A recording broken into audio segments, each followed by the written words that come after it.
everyone, welcome to another reading lesson. Today we're going to look at evaluating the author's purpose in a given text. First, you need to be able to draw inferences about an author's purpose or message. So we talked about inferences a little bit previously, but in this lesson, it's more about interpreting the author's purpose. And the second, you need to be able to distinguish fact and opinion. So we'll talk about the differences between the two. Distinguish between informational or expository, persuasive, and narrative or entertaining. So those are different modes of text. We went over this in lesson 9. So if you need more details, you can always go back to lesson 9 to get a refresher. Next, you need to be able to recognize the author's tone within context. And again, we'll cover this in a moment. Last, summarize and compare information within a text. So this is about how to summarize a given passage. By summarizing the passage, you develop the skills to identify, the central topic, the main idea of the passage, and some of the important supporting details. Here are some of the common questions you may see on TEAS related to this lesson. Which of the following is the primary purpose of the passage, right? So this is about identifying the author's purpose. Which of the following is the mode of the passage? So this is kind of a little bit overlap with lesson 9. Which of the following best describes the tone of the passage? So we'll talk about this part. Now, if you can identify the author's purpose, then it will help you evaluate the tone of the passage. And last, which of the following statements expresses a fact? So this is about distinguishing facts from opinions. Okay, so what are the differences between facts and opinions? Facts are provable, undeniable facts. So that's something you can't change, right? If I say, I am 30 years old this year, then that's a fact. You cannot change it. Opinions don't require evidence for people to hold them. So everyone can have an opinion about pretty much everything. So going back to the age example, I can say, I think I'm old, or I think I'm still very young. And you can see, the opinions can change, right? Even though there's only one piece of fact, the age of the person. So I have a few statements here. And I'll give you a few seconds and see if you can identify which one is a fact and which one is an opinion. So I'll give you about 10 seconds.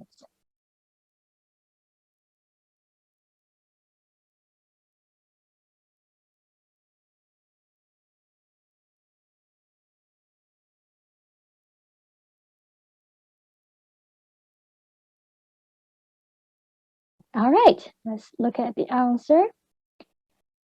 So those 5 statements are from this table. So the news is never enjoyable to watch. That will be an opinion. This sentence expressed as the author's preference, right? Whether the person enjoys the news or not. On the other hand, the news is on at 6 o'clock. That's a fact that you can't really change. Okay, next example. The fact is the new Japanese restaurant is located downtown. And then the opinion would be, oh, that restaurant is the best restaurant in town. So you can see this part varies between people, right? People have different ideas about what the best restaurant means to them. The location and how recent the restaurant opened, that's a fact. You can't change it, but you can change how you think of the restaurant. Next one, Kelly plays the piano. That's a fact, but you can evaluate whether you think Kelly is a good or a bad piano player, right? That's your opinion. And same thing for here. Halloween is a holiday, or Alaska is the largest state in the US. That's all facts. But if you say Halloween is fun or Halloween is not fun to celebrate, that's opinion.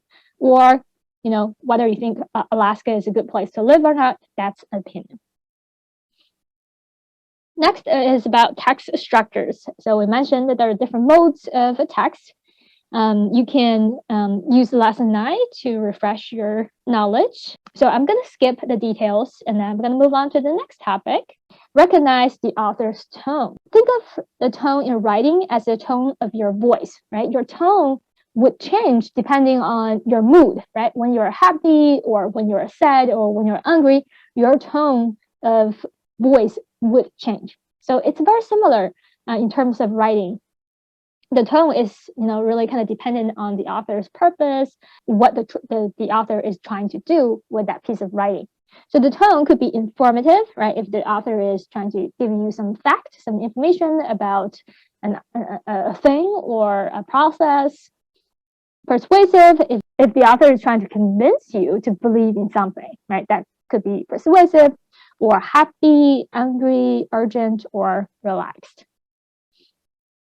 So in order to evaluate the tone, think about what the author's attitude towards a certain idea. Is it positive? Is it negative? Because that will determine what the tone is like. Right? And also evaluate what the author's purpose, like I said earlier. So for example, I recently got an email and it's titled, "Oh, hello, new deals. You've struck gold with your new weekly ad." So what do you think the author was trying to do? Is trying to convince me to check out their deals, right? And then buy something. So that's an advertisement. And the purpose is clear, to convince people to buy things. You can also use a certain word choice to identify the tone in writing. If the word choice is very positive, right? For example, polite, respectful, friendly, then that's a very positive tone. On the other hand, cold, melancholy, suspicious, contempt, that indicates is a very negative tone. Okay, the last objective for this lesson is to develop the skill to summarize the text. A summary is a brief statement or account of the main points of a text. So think about the following questions and you will come up with your summary. Think about what the topic is and what the central idea is about that topic. And what are the key details about the central idea? Okay, I have a little practice here. Okay, let's get started.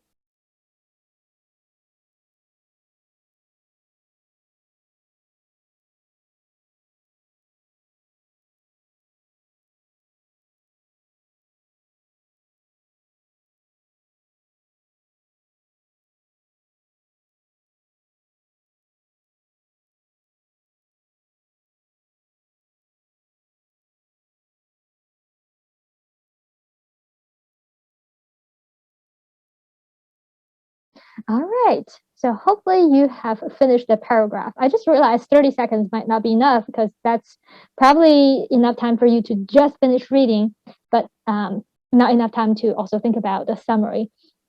But it's okay, we can go through the passage together and along the way you can think about what your summary would be like.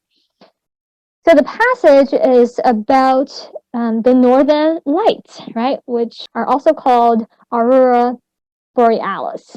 So the northern lights. There you go. So the first half of the passage kind of describes what the lights are, right? What they look like. So they are kind of bands of color, and they may start as a cloud shape and then spread into a great arc across the entire sky. The lights can grow brighter and then suddenly dim.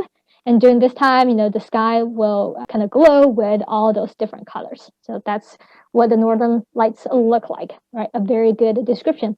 And then the second part is about the cause for northern lights, right? So it talks about what people believed, what ancient people believed, and modern scientists still don't know what causes the northern lights. So that's the two parts. So the topic is about northern lights, right? And then there are some details about what the northern lights are and what the cause is. So this will be a pretty brief summary. The northern lights are bands of color in the night sky, right? That's a brief summary of what the northern lights are. And then the causes, ancient people didn't know better. They believed that those were dragons on fire. Even modern scientists are still not sure what they are. All right, so this is the first practice question. So you have about 45 seconds to read the paragraph.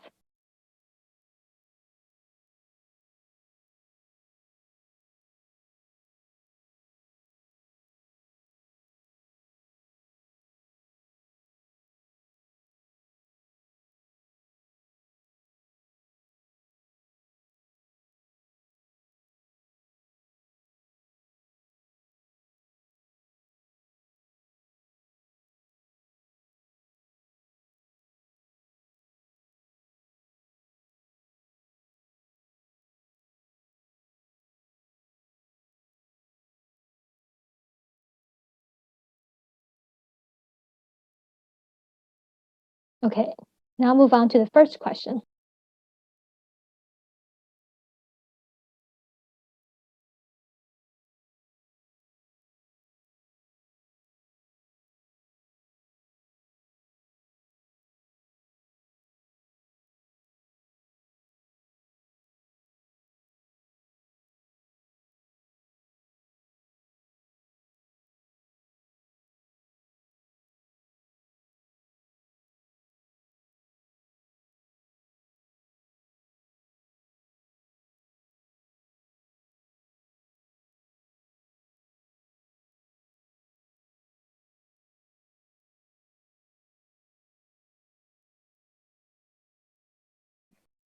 Well, this passage is about a particular virtual lab product called a Lab Master. So first, the writer talks about why virtual lab simulations are good, right? Because they allow students to complete laboratory experiments online and explore abstract concepts and complex theories without the need to go into a physical science lab. And then moves on to kind of introduce what the Lab Master simulations are like and why this is a good product. And in the very end, so this is the key to answer this first question, which of the following is the mode of this passage? If you read the last sentence, amplify the learning experience of your lessons and conduct your favorite experiments with our well-designed and affordable virtual labs. So obviously, the author is trying to convince you that LabMaster is a good product and you should buy this product for your classes. So the correct answer is D, persuasive. Now, some people say, why is it not argumentative?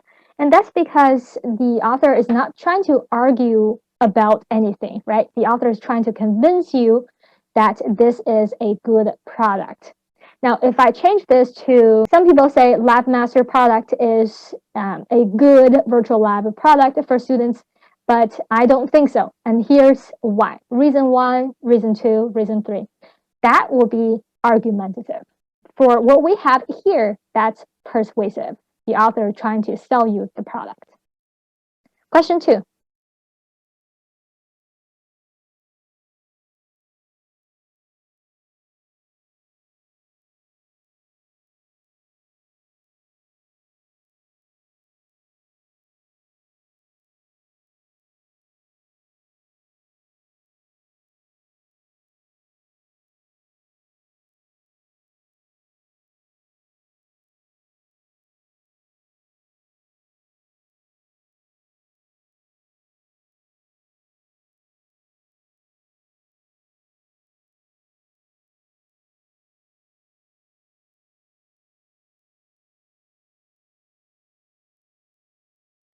Which of the following statements from the passage is an opinion? So 3 of the options are facts and 1 is an opinion.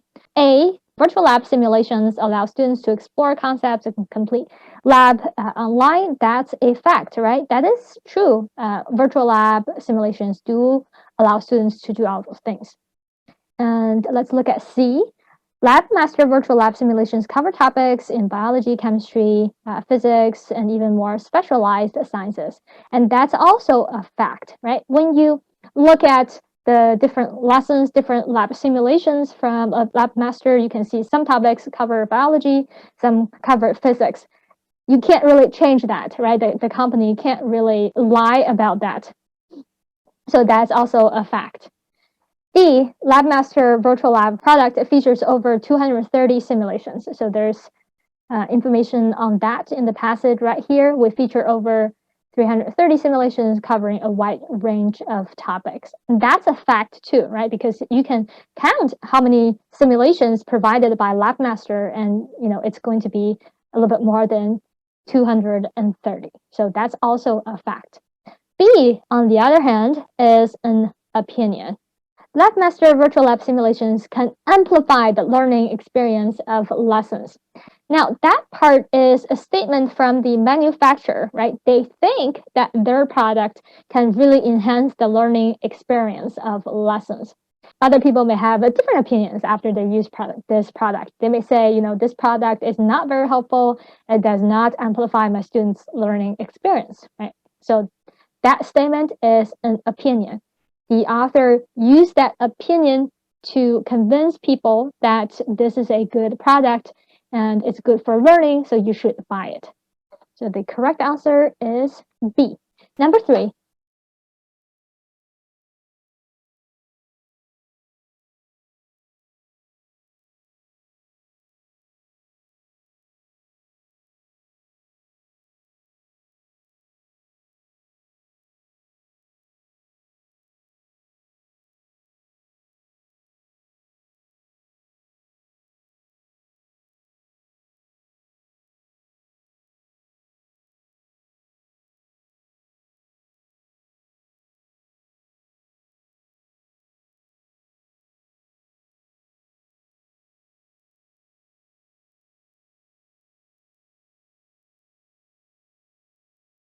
Which of the following statements from the passage is the author's argument?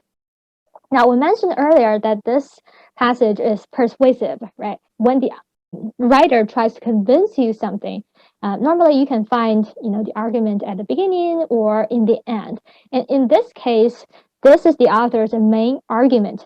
Amplify the learning experience of your lessons with our well-designed and affordable virtual labs. So that's the author's argument. Now, there are some facts here, right? Like topics covered by the product, how many simulations there are. Those are supporting details, supporting evidence for this particular argument. Okay? So the correct answer is C. That's the overall argument from the author, trying to sell this product. Last question.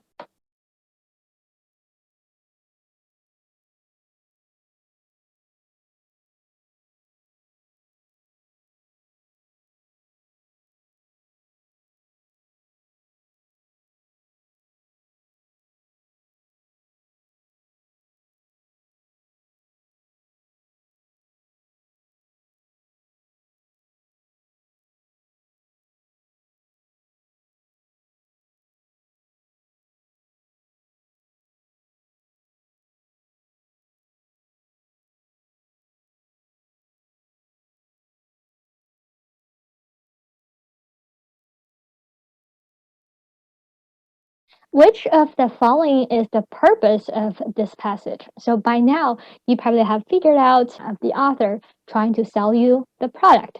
So it's not really informative, right? Inform readers about the advantages of virtual lab simulations? Not really, right? There's just one sentence about that, and the author used that to kind of transition to their specific product. Describe what the LabMaster virtual lab simulations encompass. That's not the purpose, right? That's the supporting details for the author to achieve the purpose. So that's just supporting details. If you want people to buy your product, you have to convince them that your products are good, right? So you have to list some details about why this product is good. And that's exactly what B is about. But that's not the purpose. D, inform readers that LabMaster Virtual Lab product is cheaper than other similar products on the market.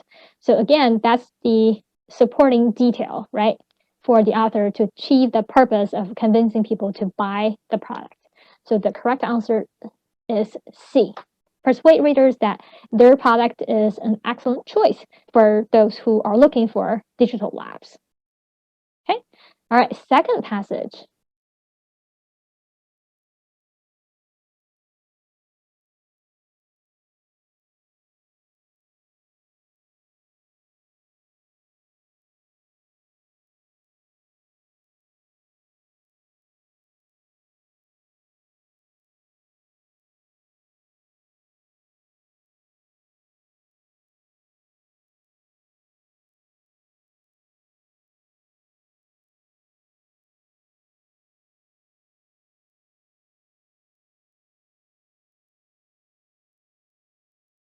All right, question 1.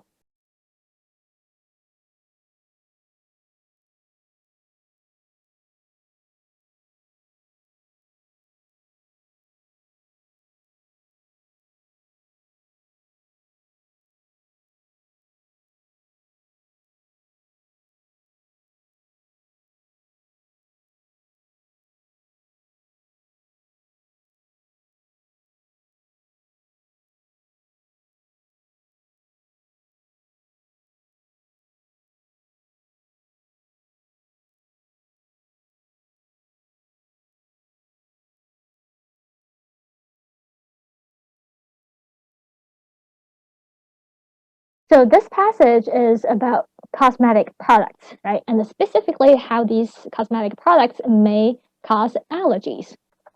So question 1, which of the following is the purpose of this passage? Oops.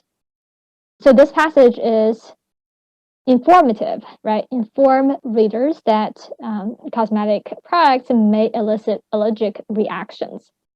So which one is the correct answer? D, right? To educate readers about the potential of some cosmetic products to cause allergies. Okay, question 2.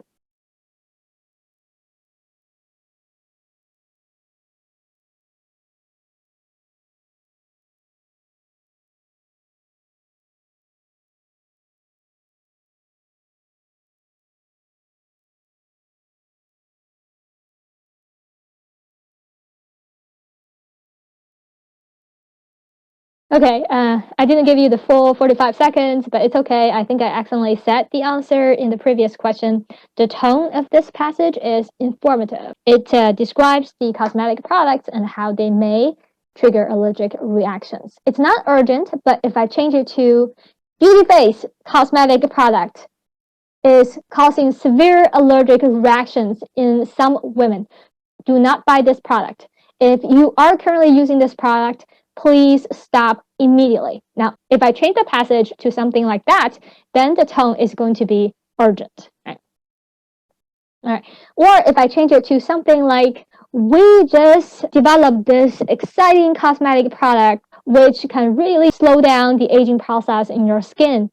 We have tried this in how many people, and the result is very promising. It's effective in 95% of all the human subjects we tested on. So the tone of that passage would be excited, right? So you can kind of compare and contrast the different tones for the same topic. Question 3.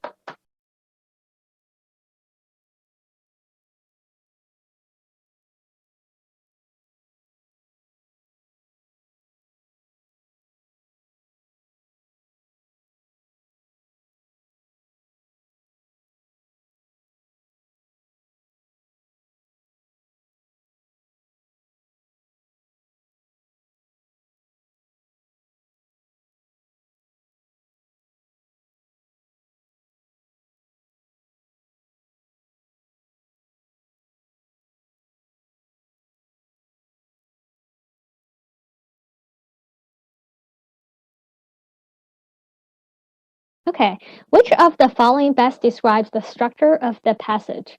This is about cause and effect, right? What causes allergic reactions by cosmetic products? So cause and effect. Now, it's not procedural, right? If I change this paragraph to something about how to apply makeup, like step 1, you do this, step 2, you do that, that will be procedural text. Compare and contrast. Now for last one, problem and solution. Let's say the paragraph is about the waste of cosmetic products. This passage does not compare or contrast any products, right? Again, if I change it to something like we're looking at 2 cosmetic products, A and B. So both of them have this, particular effect, but we know there's some differences, right? A does this, but B does that. So that would be compare and contrast. Now for last one, problem and solution. Let's say the paragraph is about the waste of cosmetic products. So a lot of people are wasting cosmetics. They're not fully using them, and this generates a lot of waste or a lot of pollution. If I try to address this problem, this issue, and then a list of ways that people can do to reduce wasting cosmetic products, then the passage would be problem and solution. Okay, last question.